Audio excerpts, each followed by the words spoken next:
É um prazer estar aqui com vocês para falar de um tema muito importante que é assédio.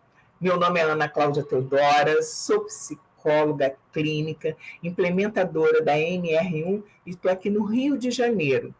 E eu participo do grupo Cuidar Estrategicamente, que tem como objetivo esse grupo levar a saúde mental, cuidar da saúde mental nas empresas. E nós estamos em vários estados. Eu estou no Rio de Janeiro e a Cris vai se apresentar, que ela está em outro estado. Se apresenta, Cris. Olá, Ana, tudo bom? Eu estou no Espírito Santo, eu moro em Vitória. Meu nome é Cristina Saavedra, também sou psicóloga, também sou consultora em saúde mental e hoje atuo no consultório bastante e mais migrando para essa área de consultoria em saúde mental nas empresas. Também faço parte do grupo do Cuidar Estrategicamente. E hoje nós estamos aqui para falar de um tema muito importante nas empresas, que é o assédio e o que as empresas podem e têm que fazer em relação a isso. E esse cuidado que a empresa precisa ter, né? E você sabe o que é assédio? Você que está me ouvindo, empresa, e você, trabalhador, você sabe o que é assédio? Antes de nós falarmos detalhadamente, nós vamos falar uma palavra chamada respeito, né? Porque o respeito, o assédio, qualquer dos tipos de assédio, ele precisa que a pessoa que está assediando, ela tenha consciência que ela precisa respeitar o outro. E a pessoa que está sendo assediada, ela precisa ter a consciência da onde que está o limite do respeito com ela. Aí é que está.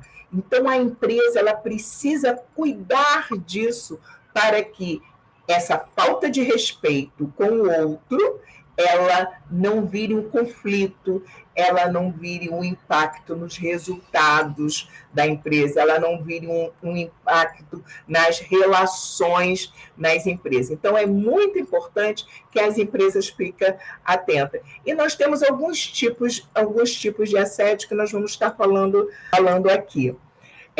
Temos o assédio moral. Aquele assédio moral, aquele que aquelas pessoas acham que podem falar tudo o que querem, como, né, da maneira que achar, e tem algumas pessoas que falam assim: o meu jeito é esse mesmo, é desse jeito que eu sei falar. Quem quiser me aturar tem que ser desse jeito assim mesmo. Eu não consigo mudar nada. Mas só que essa pessoa ela está desrespeitando aquele outro. É a maneira que ela fala, que não é só o grito. Muitas das vezes as pessoas pensam que assédio é estar gritando. Não, né? É a maneira que você fala repetidamente, como você expõe aquela outra pessoa, a maneira que você deixa aquela pessoa constrangida naquele ambiente. Isso é um assédio.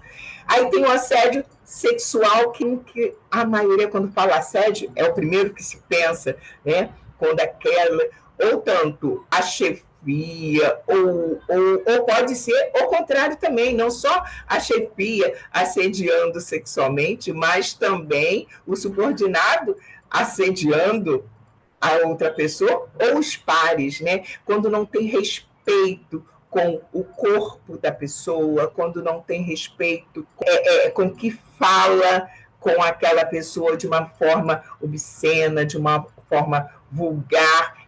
Esse é um assédio sexual. E nós temos outros assédios, né, Cris?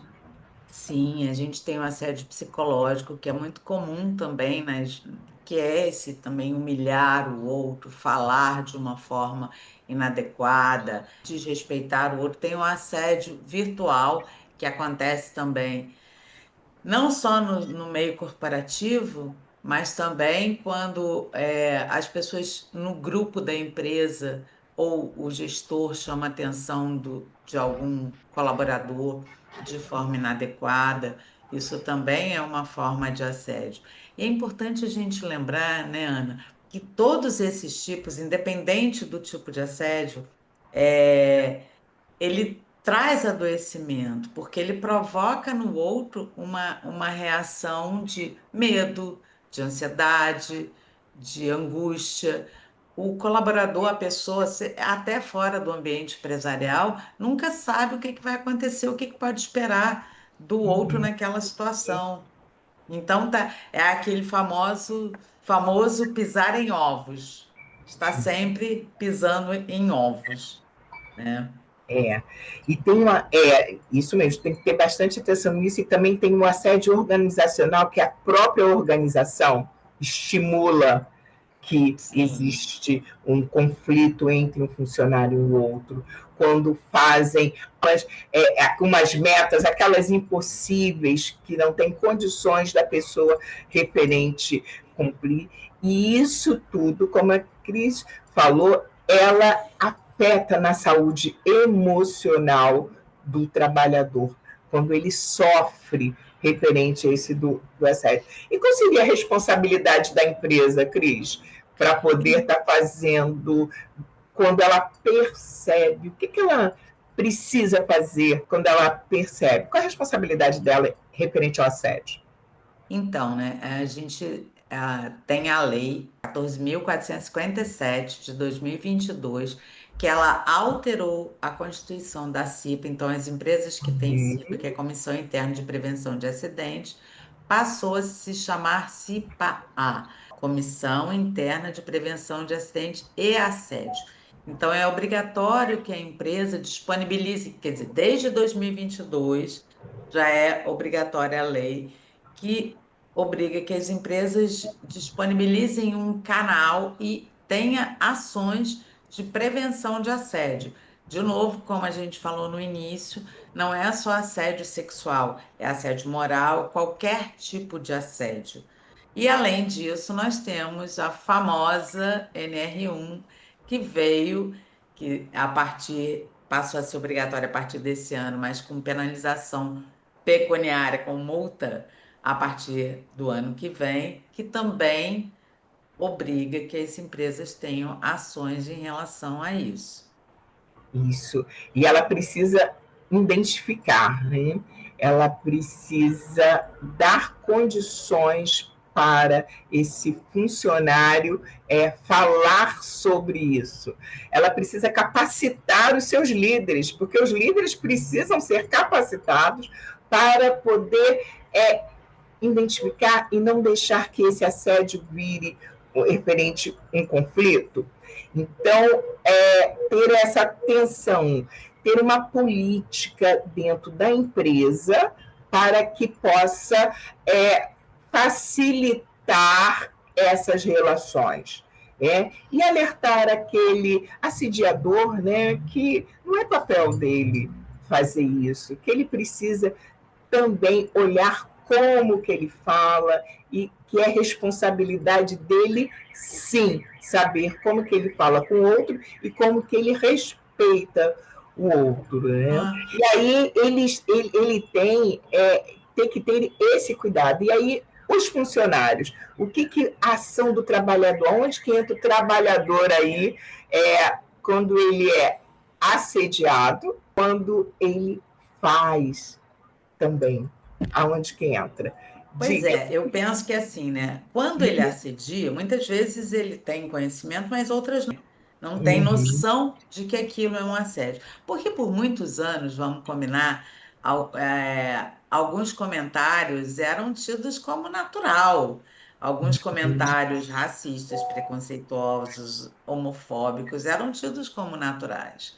E hoje não mais, não se aceita mais determinados tipos de comentário, de ação, de forma de falar, o chefe gritar, né, o gestor. Então, como você disse, o primeiro passo é que a empresa identifique o assédio e coloque isso no seu plano lá de ação, no programa de gerenciamento de riscos, para tratar isso. Depois, como você falou também, é implementar uma política e ter um espaço, como prevê a CIPA, para que o colaborador possa falar, ter um canal seguro, ter um canal em que ele vai realmente ser ouvido e que ele possa se sentir seguro no sentido de que não será punido por estar denunciando esse assédio. Certo, Ana? Você concorda? Sim, ele tem que estar bem seguro do que ele pode estar fazendo, né? E, na verdade, quando esse assediador, como você disse, ele precisa entender que ele precisa respeitar o outro, e a partir do momento que ele falou, a outra pessoa se incomodou, não gostou, se sentiu mal, ele tem que parar. Ele não tem que repetir como, é só uma brincadeirinha, isso não é nada, o que tem? Poxa, tem pele fina. Não, a partir do momento que o outro se incomodou com a brincadeira que fez, então precisa referente parar. Eu vou dar um exemplo que aconteceu. Eu faço consultoria em empresas na parte de RH. E uma delas, compareceu 3 funcionários no RH relatando que uma das pessoas que estavam ali, ela sofreu assédio no sentido de que estavam chamando ela de nome pejorativo e insistentemente. Eu, cheguei para ela, falei que nós iríamos estar tomando uma providência referente àquele comportamento dessa outra pessoa. Fui a chefia dessa outra pessoa, conversei com essa chefia e chamamos a pessoa. Conversamos e explicamos que ele entendia como uma brincadeira, mas a outra pessoa não entendia como uma brincadeira. Então, ele precisava parar e não insistir, porque ele estava magoando, deixando a pessoa constrangida, deixando a pessoa sem graça, e muito chateada e muito triste. E aí, no caso, o que aconteceu? Essa pessoa, com a gente ali, pediu desculpa, que não ia se repetir, e ele foi até a pessoa que ele fez, e que fazia várias vezes, e pediu desculpa e nunca mais fez. Então, esse entendimento, essa transparência que precisa se conversar. A partir do momento que você está ofendido, você ter um canal para que você possa falar, e o outro também entender, e não ficar com aquela briguinha, aquela guerrinha, o conflito referente na empresa, não, que precisa ser resolvido. E é responsabilidade da empresa e dos líderes ter atenção em relação a isso, tá, Cris? Sim.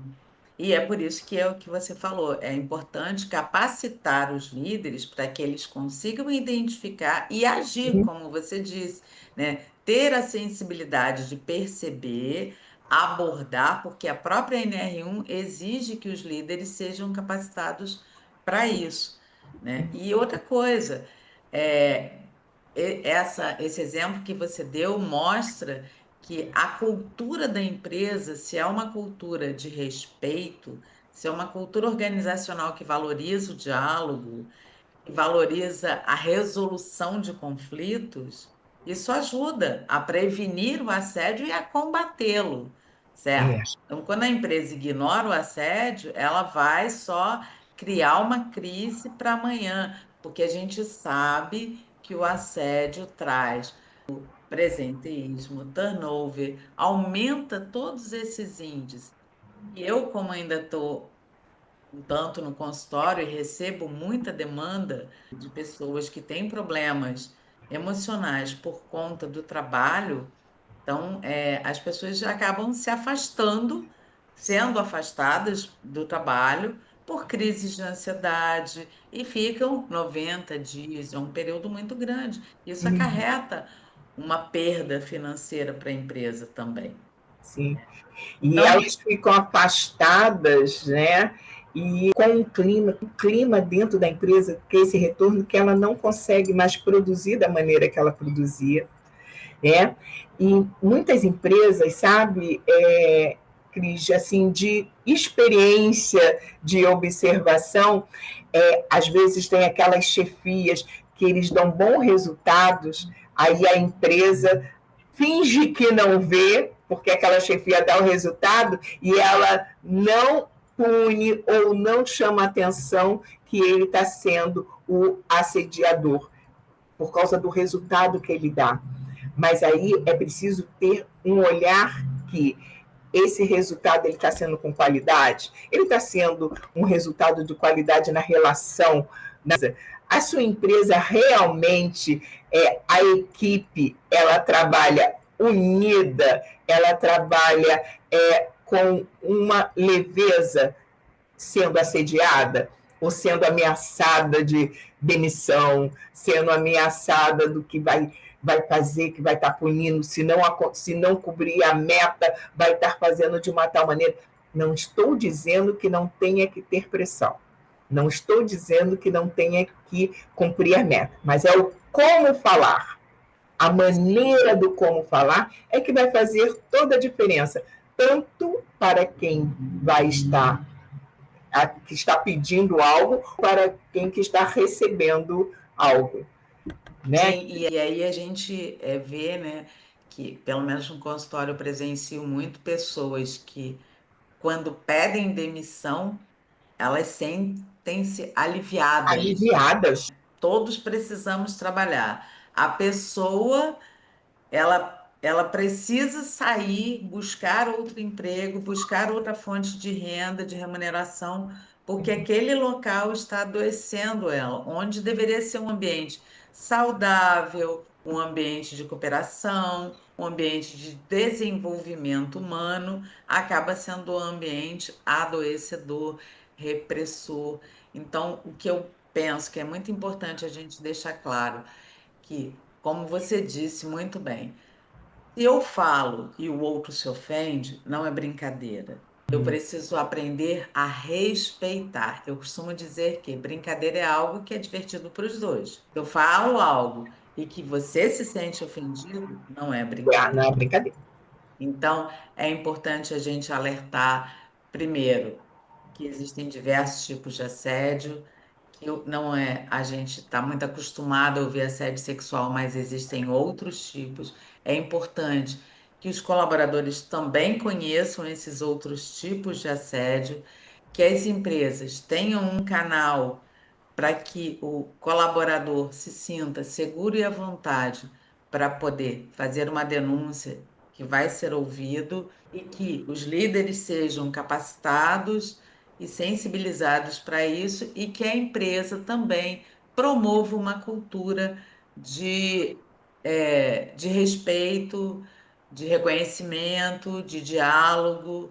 Eu acho que esses são os pontos importantes, né, Ana, do Sim, nosso papo hoje. é isso mesmo, para que as pessoas possam ter essa clareza, né? E você que é empresa, ou você que é o trabalhador e que queira se aprofundar nesse assunto, nós, do Cuidar Estrategicamente, estamos à disposição em vários estados. É só entrar em contato com cada uma de nós nas nossas redes para a gente poder estar.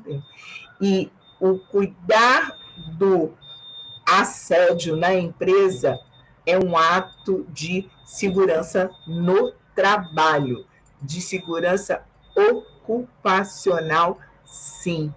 Tenha essa atenção. E não faça só porque a lei está pedindo, Sim. a NR1 está pedindo, não. Faça para que você possa oferecer para a sua empresa um bom ambiente de trabalho. Os funcionários eles ficam lá maior parte do tempo. Precisa ter um ambiente sadio. E quando tem o assédio, o ambiente não fica saudável. E aí é responsabilidade sua, empresa, de estar fazendo isso, e de você, empregado, responsabilidade sua de avisar a empresa que, olha, estou sendo assediada, precisa mudar esse clima aqui. Não é, Cris? Sim, com certeza, Ana.